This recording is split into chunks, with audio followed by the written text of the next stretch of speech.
I'm Joe Bob Briggs, and I thought that perhaps this evening you would like to hear me give my explanation of the second law of thermodynamics, because both Monstervision movies are adaptations of the famous H.G. Wells novel, The Time Machine. The first feature is the classic Oscar-winning Time Machine, starring Rod Taylor. After that, we have the funkier version, the one with Malcolm McDowell and Mary Steenburgen, Time After Time. But in both cases, we're dealing with a fourth dimension paradox. Namely, if you get forward in time and get killed, then how did you go forward in the first place? Because you never existed at the point where you started. And if you go backward in time and kill your grandfather, then how are you ever born? See Monstervision host Joe Bob Briggs next on TNT.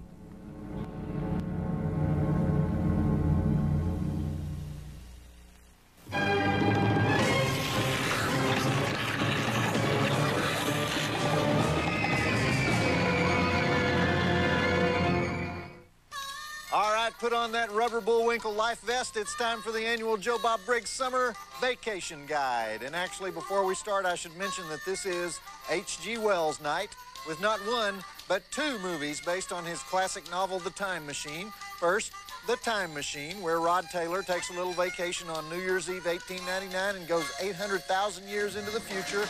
And then Time After Time, where H.G. Wells chases Jack the Ripper in 1979 San Francisco. Okay. It's Memorial Day weekend, time to start planning your summer. Our first vacation destination is the General Elmo Randolph Lincoln Reservoir and Dam. This out-of-the-way fun spot just off State Route 22 south of Selma, Alabama is maintained by District 13, U.S. Army Corps of Engineers for your boating and swimming pleasure. But plan to stay an extra day or two for side trips to the vulcanized zinc pottery factory in Gastonburg, and of course the ruins of Old Junius. Now, the ruins date from May 23rd, 1957, which was the day the Corps first released water from the dam, and forgot that Junius, an 87-year-old mule skinner, was still sleeping in his prefab fishing shack located in a part of the floodplain they just forgot to mark on the map. So pay the $2 extra. I would recommend this for the glass-bottom boat ride, and look closely at the famous mystery window of Old Junius. Is that an eyeball or just a finger? Families have been arguing about it for years. Our second vacation spot is the long and slippery water amusement park. Now, you know that long stretch between Salina, Kansas and Lincoln, Nebraska? Right in here, the one where the kids always play the Let's Scare Daddy game? Well, you don't have to worry about that anymore. Just veer off right here on US 136, head over to Red Cloud, Nebraska, turn right at the Bo Diddley Pioneer Museum, and say to anybody on the street, "We're looking for Long and Slippery." And they'll take you to the world's most disgusting mudslide, courtesy of the Webster County Irrigation District, which opened for business in 1983 with the slogan, "We'll Tucker the Little Suckers Out." Parents can stay next door at the Dirt Plaza, watch any cable movie free that has the word hookers in the title. And then my final suggestion would be, now this is only for your serious vacationers, but this is canoeing the Tiddaluk.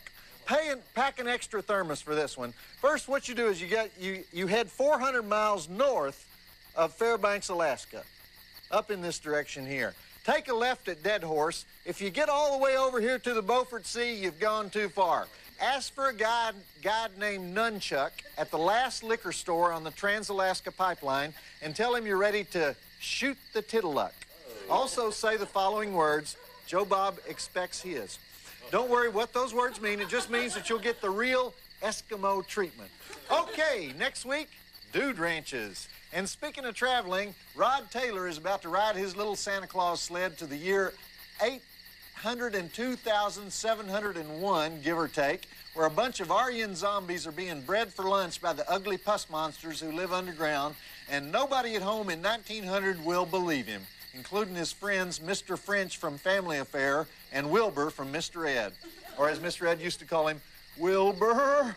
Let's do the drive-in totals and get it started. We have 6 dead bodies, no breasts, cigar transport, Victorian scientist transport, millennial reveling, A-bomb stock footage, spontaneous lava flow, whitewater body surfing, talking bracelets, kung fu, Morlock foo.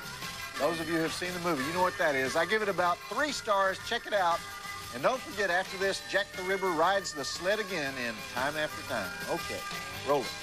Also starring Yvette Mimieux as a futuristic bimbo with a permanent wave. Is she a zombie, or did she just grow up in the 50s? You decide.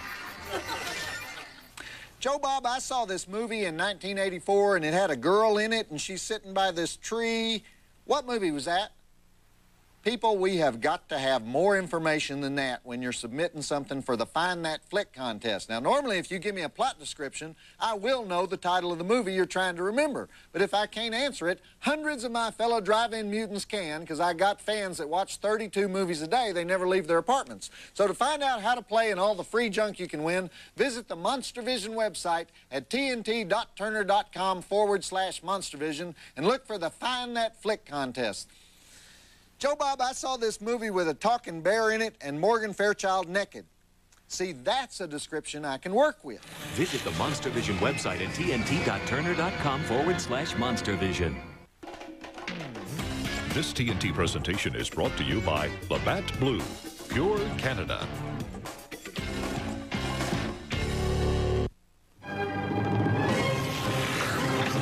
Back to Monstervision host Joe Bob Briggs and the Time Machine on TNT.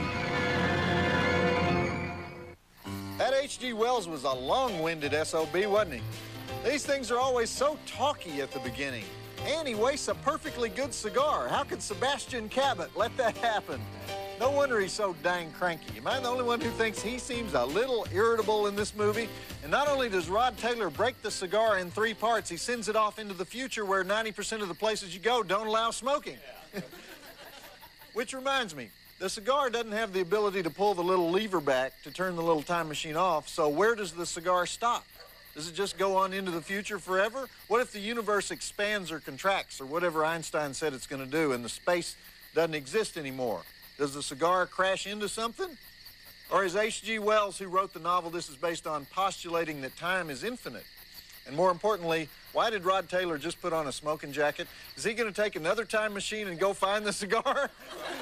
All right, well, let's find out when we roll the film. And by the way, did you guys recognize Wilbur? He's the sensitive, red-headed guy, Philby, played by Alan Young, best known these days as the voice of Scrooge McDuck. Does a lot of the same cartoons that Mark Hamill does. 2 of them are probably having lunch right now. Well, they're kind of late for lunch, I guess, but I bet they know each other, and you guys don't care, do you? As I was saying, a cigar propelled infinitely through time becomes not just a cigar, but a transcendental object with some degree of immortality. Unless you smoke it, of course, then it's trash. Rusty the Mail Girl here, inviting you to visit our Monstervision website. This is the place to get the scoop on zombies, ghouls, road warriors, or whatever happens to be the late-breaking story on this week's show. Check out our Playmate of the Week, or try your luck at the Monstervision caption contest and win a free t-shirt. Or visit Joe Bob's mailbag page where you can see your favorite fan mail of the week. To find us on the internet, go to tnt.turner.com/Monstervision. I'll be waiting. Visit the Monstervision website at tnt.turner.com/Monstervision. Back to Monstervision host Joe Bob Briggs and the Time Machine on TNT. Okay, believe it or not, those were Oscar-winning special effects. Pretty impressive, aren't they? Remember, this movie was made in 1960 when time-lapse photography of flowers blooming was considered revolutionary. Or maybe there just wasn't a lot of competition that year. So anyhow, I thought this would be a good time to demonstrate how scientists today think time travel could be possible. And to help me out, because it's a holiday weekend and there's no mail this weekend, is the relaxed and rusted Rusty, the TNT mail girl. And, oh, I see Regal Lanes was open. That's good. No, actually, they weren't, and Billy says you owe him a 6-pack. Well, tell him I'll buy it with the 200 pesos he still owes me from the last poker night. Here, grab an end of this. Okay. All right, this sheet represents space-time. Now, don't ask me exactly what space-time is. Let's just say that when you put space and time together, you get space-time. So, you see a couple of tennis balls there? Oh, yes. All right, grab those. Now, roll one of those tennis balls on this space-time. Okay. Okay.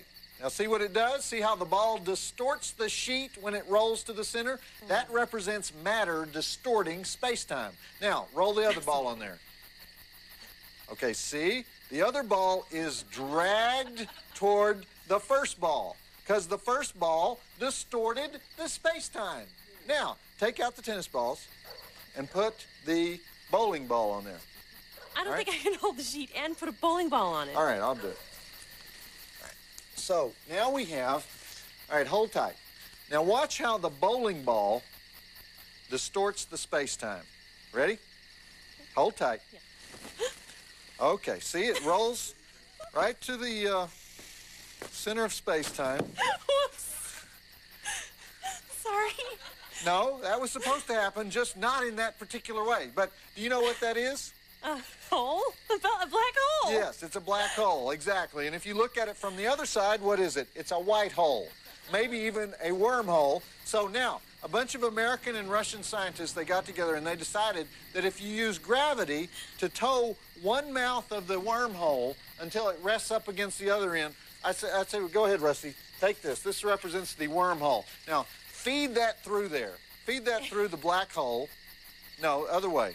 Other way. You got to feed it through the black hole. Oh, all right. All right, don't think about it, guys. All right, feed it through there. And that a time traveler who jumped into one mouth would come out the other end of the wormhole at a different time, because time is the physical property of each wormhole mouth. So you see, this is the wormhole, this is the black hole, this is space-time. So see, there's a disparity in space-time between the two mouths. How do you use gravity to tow a hose? It's not a hose, it's a wormhole. I don't get it. Well, I'm glad I ripped up my bed sheet for this. This is a sheet off of your bed? Well, yeah. Oh, I need to go wash my hands right now. All right. Don't you want me to explain the granny paradox? No! Because there's just no sense of intellectual curiosity around here. It's because the granny paradox... Well, okay, we'll do that later. What would you do for a Monstervision t-shirt? Never mind, don't tell me I've already seen some of your propositions. Well, I'll make it easy for you. Try to win one through our Monstervision caption contest. All you have to do is make the six-headed jury laugh. To try, just go to tnt.turner.com/Monstervision. Go on, try it. And when you get your t-shirt, take a picture of yourself in it and send it to me. I'll put it where I put all my fan mail. And wouldn't you like to know where that is? Play the Monster Caption Contest and win a free t-shirt at tnt.turner.com/Monstervision. Back to Monstervision host Joe Bob Briggs and the Time Machine on TNT. Some more of those mind-boggling special effects in that last part. It's hard to believe this movie was made 40 years ago, isn't it? How do they do that thing with the mannequin changing clothes like that, you know? Are we supposed to believe that the place across the street remained a dress store for at least 100 years with the same mannequin in the same place? Okay. This flick was directed by George Powell, and 3 other movies that he produced got Oscars for special effects also. Destination Moon, When Worlds Collide, and War of the Worlds, which was another H.G. Wells story. George Powell is the guy who thought up the idea for Puppetoons, which were those cartoons made with stop-motion puppets. And he made a ton of those in the 40s. Then he got into the sci-fi invasion movies of the 50s. In fact, the flick we're watching now is full of that 50s paranoia, which is totally different from the book, but we'll get to that later because I don't want to give anything away. Okay, back to the flick. And by the way, shouldn't Rod Taylor have some kind of Victorian English accent in this? Sometimes he sounds English, and sometimes he sounds like he's from the Hoosier State or something. He's actually from Australia. He's like the Mel Gibson of the 50s and 60s. Kind of looks like Mel Gibson, too, now that I think about it. What's my point? I lost my point. Remember Rod Taylor in The Birds, though? Tippi Hedren had the hots for him, didn't she? And his name is Rod.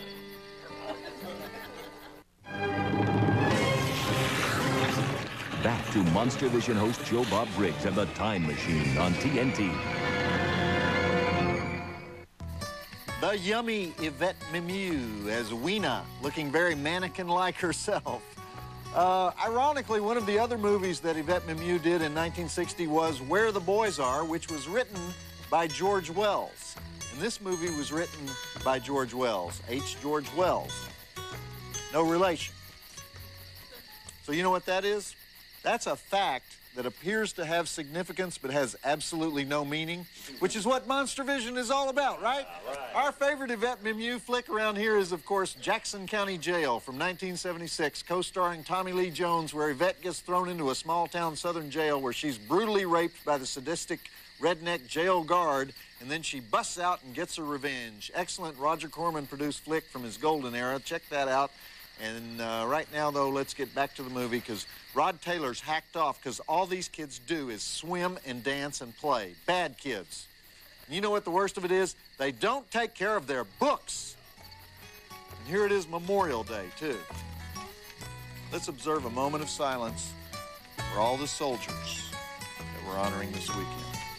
Memorial Day, it's for soldiers, right? Memorial Day?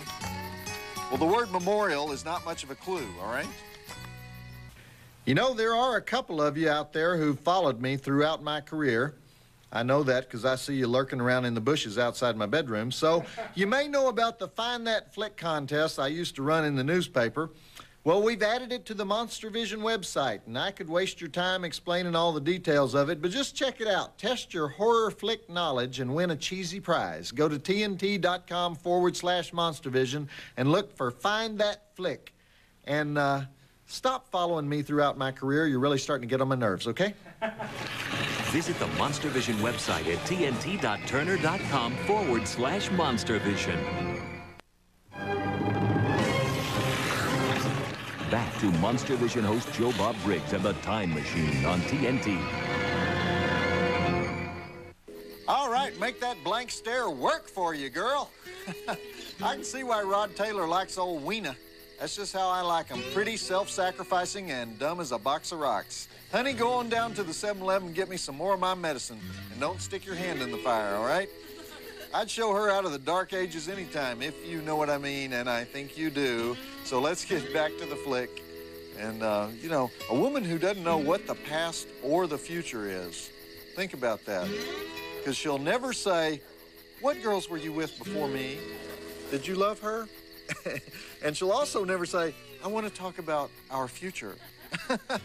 It's just like, "Would you like to have a picnic?" Where is Yvette? She's still around, right? Hey, you know what? We want to give you some free junk we have laying around here.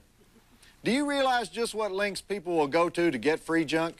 Find out by checking out the Monstervision website. We have these weird contests like Find That Flick, the ever-popular caption contest where you try to make the six-headed jury laugh, and there's the Playmate of the Week, setting new standards in what is considered beautiful. And then, scariest of all, we have viewer mail from the truly deranged. So go to tnt.turner.com/Monstervision and try to realize every Webster's dream to act like a bigger idiot than yours truly, Joe Bob Briggs. There could be some free junk in it for you to clutter up your dresser drawer until it's time to move again. You have to throw it all out. Visit the Monstervision website at tnt.turner.com/Monstervision.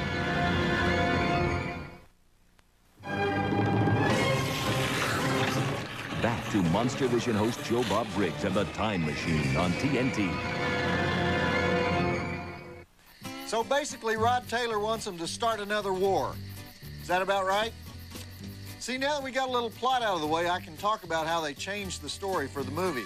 The first thing you have to remember is that H.G. Wells was writing in the 1890s, about a generation after Dickens, and he was a socialist sympathizer because all around him he saw the working classes being exploited and starving and working long hours, living in terrible housing conditions. Meanwhile, the rich industrialists and the people of leisure were living large. So H.G. Wells wrote this as a satire where the Eloi are the descendants of the leisured classes, who have become these brainless zombies who die young, and we'll see why in a minute. And the Morlocks are the descendants of the working classes who were driven into underground factories, but who now prey on the Eloi at night. But when they made the movie in 1960, they updated it, right? They dropped the whole class thing. They said that people choose whether to go underground or above ground, and they put all that war stuff into it. So, see, this was at the peak of the Cold War, right after the Cuban Missile Crisis, right after the McCarthy era, when all the sci-fi flicks were about, like, invasions of giant red ants and stuff, you know, representing the commies. And, of course, in this flick, the attacks in the near future come from atomic satellites, or Sputniks. And the Eloi are like the rebellious youth of the era, you know? So, hedonists that need to be whipped into shape to defend their country. And the women, represented also by the mannequin and the housekeeper, are supposed to dress nice and get dinner on the table. So the feminists hate this flick almost as much as the liberals do. And I'm ruining the movie again, aren't I? All right, I'll shut up. Go. Oh, and you know what else makes them mad? In the book, the Sphinx is white. But in the movie, the Sphinx is brown. People write whole academic papers on that one. We have one in the file. I read it. It came out a few years ago in the Quarterly of the Salisbury State University. Not to be confused with the Salisbury Steak University. They don't write a lot of papers there, but... Think you're funnier than Joe Bob? Who isn't, right? But can you prove it? Then enter the Monstervision Caption Contest and try to make the six-headed jury laugh. And no, I'm not one of the heads. What do you win if you slay them with your caption? How about this incredibly collectible t-shirt? To play, go to tnt.turner.com/Monstervision and look for the Caption Contest link. And may the best man, woman, or mutant win. Everyone's eligible. Oh, except Joe Bob. We've heard enough from him, don't you think? Play the Monster Caption Contest and win a free t-shirt at tnt.turner.com/Monstervision.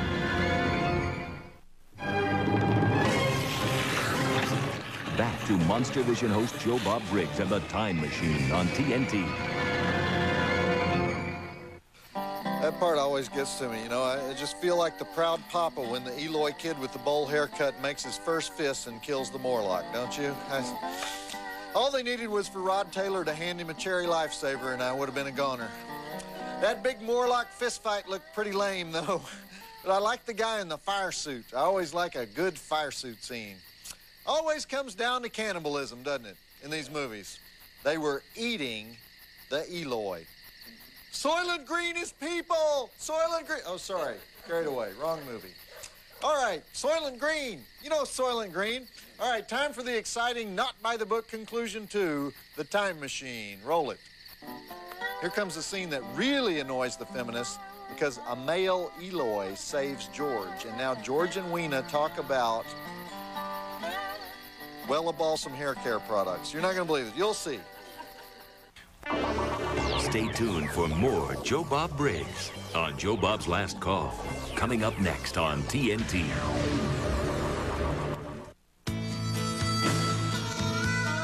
And now, Joe Bob's Last Call and Time After Time on TNT. Everything tied up very nicely there at the end. A very English ending, wasn't it? He has all the time in the world. Did you guys notice that scene the feminists hate? It's the one where all Weena wants to talk about his hairstyles, and Rod Taylor calls his housekeeper old and useless. That really makes their blood boil. In the book, H.G. Wells has a manservant, and Weena dies. And then he goes 30 million years into the future where man is a little football-sized thing hopping around like a turtle with a couple of feet missing. Pretty bleak in the book, but actually I would have liked to see that. Anyway, I want to let you know that next week we have Bridget Fonda in a mini dress running around killing people in Point of No Return, and the early Oliver Stone flick, The Hand, where Michael Caine's severed limb runs around killing people. Well, it doesn't run around, it crawls around, fingers around. Okay, I'm Joe Bob Briggs, and speaking of kinky, what if you fell in love with a guy, slept with him, and then found out he was H.G. Wells and he traveled to your apartment in a time machine? Sure, we've seen the story before, but have we seen it with Malcolm McDowell wearing a tweed suit the entire movie? I think not. Of course, you know what I'm talking about. Time after time, the story of what would happen if Jack the Ripper escaped the London police by jumping into his friend H.G. Wells' time machine and zapping himself to modern-day San Francisco, where one more serial killer is no big deal. Sounds like a comedy, right? But it's not exactly. This is actually one of the strangest movies ever made, which is why I kind of like it. It came out in 1979 and has built a little bit of a cult audience. And I don't want to tell you a lot more about it except to say it's very well written. It's written and directed by Nicholas Meyer, who did the same kind of movie when he made The 7% Solution, the one where Sigmund Freud meets Sherlock Holmes. And he also did Star Trek II, The Wrath of Khan, which we showed here a few weeks ago. Khan! Khan! What? Why do I do that? I blew out all my vocal cords doing that last time when we had the movie on. And Nicholas Meyer also wrote Fatal Attraction. So anyhow, let's take a look at those drive-in totals. We have 5 dead bodies, cheesy time travel effects, pedestrian flipping, neck slashing, one motor vehicle chase. Not a whole heck of a lot of numbers here because it's one of those talky flicks. They talk a lot in this movie. 3.5 stars. Check it out, and I'll be sitting right here the whole time kibitzing as you watch the movie. Okay, roll it. What does kibitzing mean? It's a Jewish thing, right? I didn't just say something disgusting, did I? I'm not going to get a call Monday morning. Why did you tell people you were kibitzing during the movie? That's outrageous. Keep your kibitz where it belongs.